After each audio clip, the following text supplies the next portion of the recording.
Hello, in this video I will show you how to install Firefox browser on Lenovo Tab E10. So you have to start with opening your Google Play Store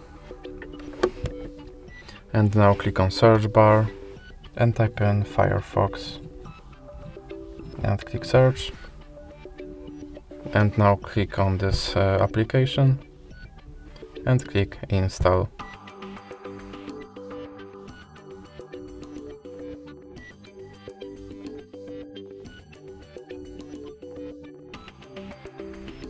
Now you can click open.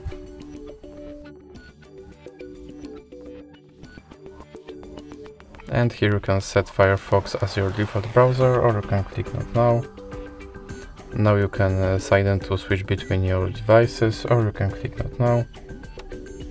And your Firefox is now installed and ready to use. So that's it for this video. If you liked it, please remember to leave a like and subscribe.